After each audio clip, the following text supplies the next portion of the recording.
Welcome to the Fast Casual QSR Web and Pizza Marketplace podcast. Good afternoon, and thanks for being with us today. I'm Mandy Detweiler, Managing Editor of Networld Media Group. Our podcast guest today is Winnie Tang, Director of Business Development at Givex, a point-of-sale company for the hospitality industry. Winnie, why don't you tell us a little bit more about the company? Sure, certainly. So Givex, we are a technology platform, and we offer our clients a number of suite of products from gift card and loyalty to point of sale, and really help our clients to engage with their customers in increasing revenue and their bottom line. And we are located globally, so we have clients in over 10 countries worldwide. Okay, well, let's talk a bit more about the company's operations. How did the pandemic impact Givex as a company, your service and products, as well as your clients? Interestingly, Givex became very resilient, and we actually really thrived over the course of this pandemic. Just up until March 2020, Givex had always been working in the office, and it was just this month that we have announced that a global remote work policy. And so that's a major change. I've been with the company for about 15 years. We've only ever worked in the office. So it just proved we still thrived in a remote work environment. We expanded. Our team is now over 300 employees in 12 offices. We've upgraded a lot of our internal communications now, and then a huge one is we went public on the TSX here in Canada and the OTC in the US, and that was a huge very achievement and quite rewarding just to see the fruits of our labor in going public. In terms of our products and services, so we launched a couple of different services. For example, we now have an offering called Givex Pay. And so now we are offering our clients payment processing. Although we always will remain payment agnostic, it's just another option for our clients if they want a one-stop shop, so to speak, in managing everything through one vendor. We brought on some significant clients in terms of gift and loyalty and point of sale chains. And then we also, some major milestones of 3 acquisitions. We brought on a POS reseller in Switzerland, a North American IT services POS installer, and also a loyalty company. So we've really achieved quite a bit, and it's been quite a journey and quite rewarding just to see how we adapted, really.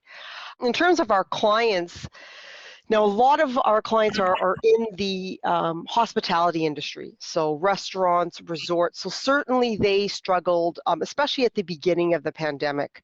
So with the opening and closing and so on. So we helped our clients in easing some of that burden in offering some COVID relief packages that we had, as well as helping in deferring payments as well.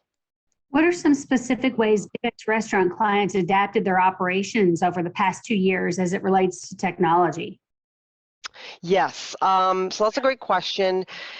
I think the quickest thing, and this goes not only just in terms of restaurants, but retailers, any sort of service and product, was everything shifting online. So even, restaurants and clients that were thinking about bringing things online, they immediately, whether that be launching a mobile app, offering and selling their products, services, and items, and allowing online ordering through a mobile app, contactless payment.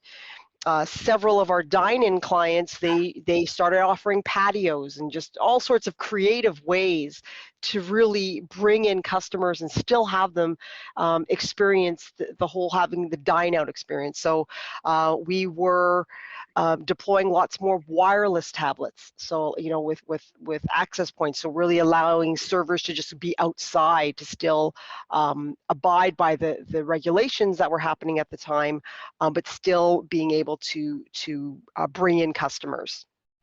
A lot of them working with a lot of the third-party delivery companies, so Uber Eats, DoorDash, Skip the Dishes, Ritual, and so on. So Givex, we had really fast-tracked a lot of our direct integrations. We already had several of them, but really fast-tracked those. So now our clients could even offer more exposure and have their brands and their concepts out there for customers to order from through a lot of the third parties as well.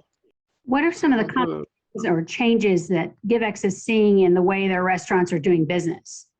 Kind of along the same lines as, speaking about the online ordering. So now, and you and I, we may experience some of this when we're dining in restaurants, but now electronic menus. So Givex has an online mobile app, and what it allows is you can scan a QR code. It brings them to the menu, and then allows the guest, while they're in the restaurant, to be able to order the food, and down to paying for the check. And it's completely contactless. So, it's really sort of minimal engagement with the server, so to speak, but more sort of focused on the product or the dishes. So we're finding a lot of our clients really focusing on the kitchen, the back end. I mean, you can see the service industry, the labor had really taken a hit because so many people have left because there just wasn't reliability in terms of work hours and so on. So now that people are opening up and dining, so they have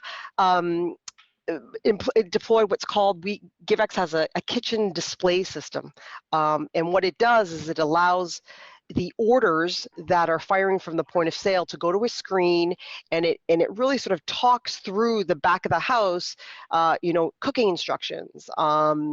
It can communicate between different stations by just sort of a touch screen, and firing orders and being able to prepare and show which orders are takeout, which ones are dine in. So it helps them to be really organized.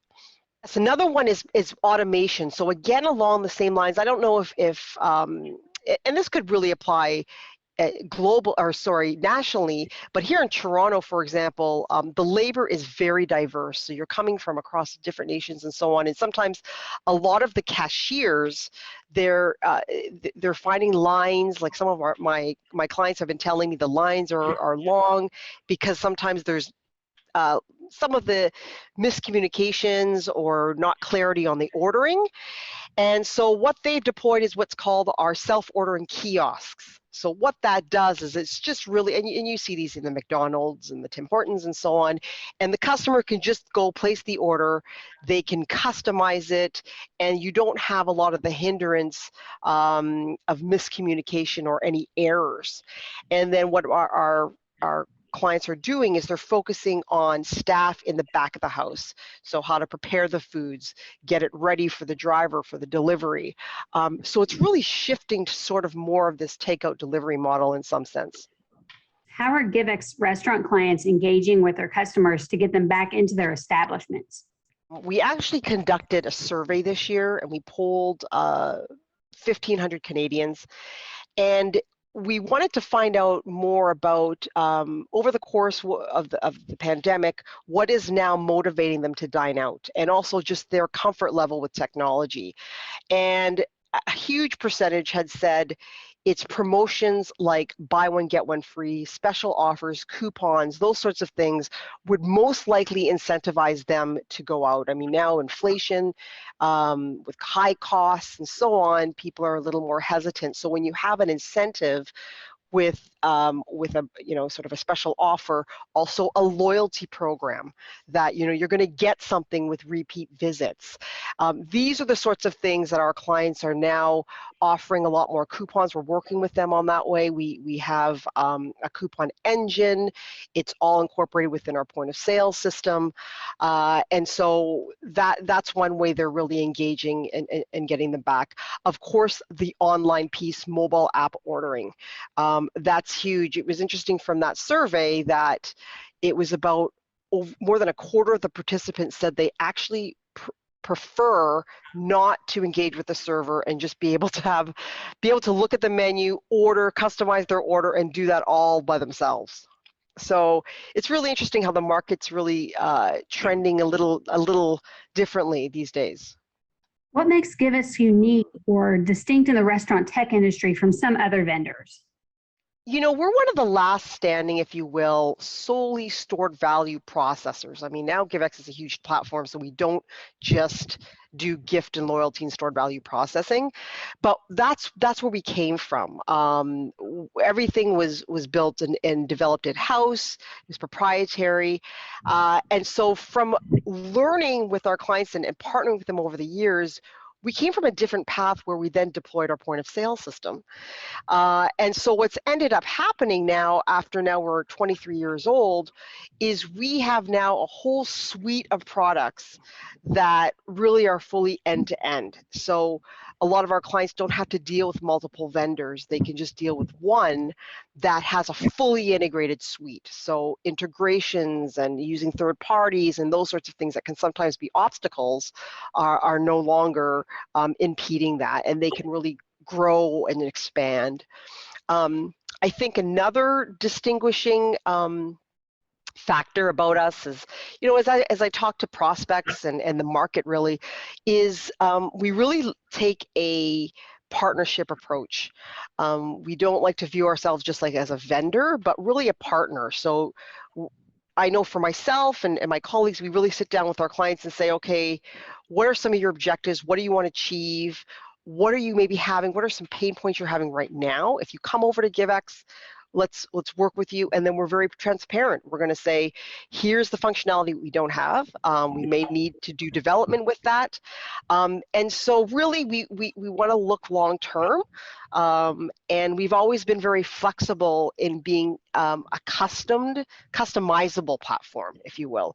So each industry, and we service them all from retail sector to hospitality, they each have their own needs. And so we've done so much development over the years to really custom specifically to their industry. It's not, so I know for me, whenever I sell to a client, it's never, this is what we have, and then that's it.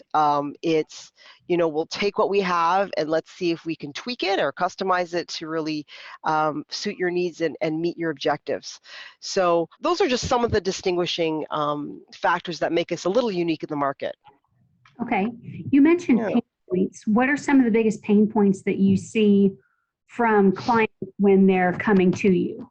That's a great question. I'd say with pain points, kind of going back to the fact that the point I mentioned earlier is they often say, you know, we want to bring on this third party. We want to integrate and have the ability to work with them, but our current vendor is closing the door and saying that's not possible. So that's often one incentive. And that's why often many clients that do come to Givex, they seldom ever leave, if ever.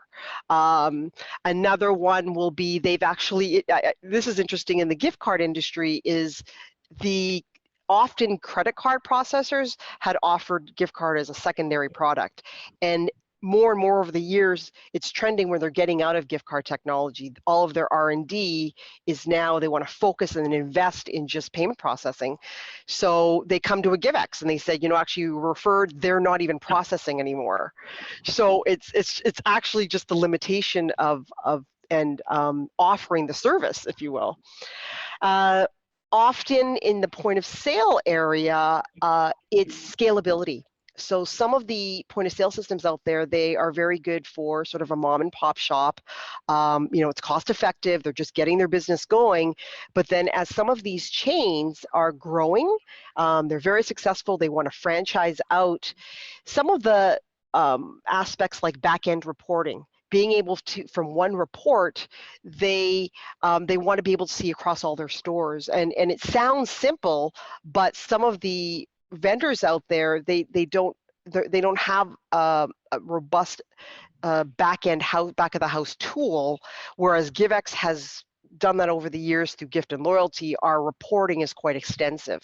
So the enterprise capability was already built in there, and then they all kind of already see how they're doing within one report, and they're not having to log into like 5 different logins to see how they're doing chain wide. So those are some of the really common pain points that I've come across. Okay. Okay, what's new in loyalty rewards programs right now? Loyalty rewards. I'd say a lot now is rewarding with a product. Um, a lot of the time before, what was common was maybe loyalty money. So points is still very common and probably most simple for consumers to understand. So collect points and then you redeem.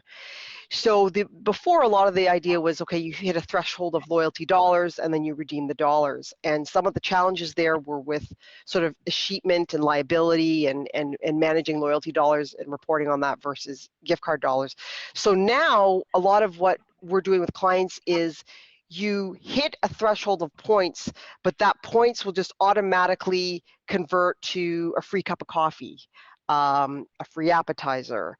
It could even be a $10 gift card. And so it's a lot of SKU-based item rewards versus just compensation or credit towards an order. Also huge now is not even having a card anymore. People just have virtual accounts, so just sign on to an app. So it's just go onto your phone, sign up an app. You don't even have any exchange of cards. So a lot of our clients now don't have to fork out the extra cost of paying for plastic cards. So it's sort of a virtual number, if you will, that they have. And so they can earn that. Let's say they're placing an order online, for example, a restaurant. Now they can earn points right away and redeem rewards all through one app. So that is almost an expectation out in the market, is a consumer expects that almost from any restaurant that they're dining at or ordering from. Okay, well, I think that does it for us today. Thank you for being with us. Yeah, no problem. It was a delight. Thank you for having me.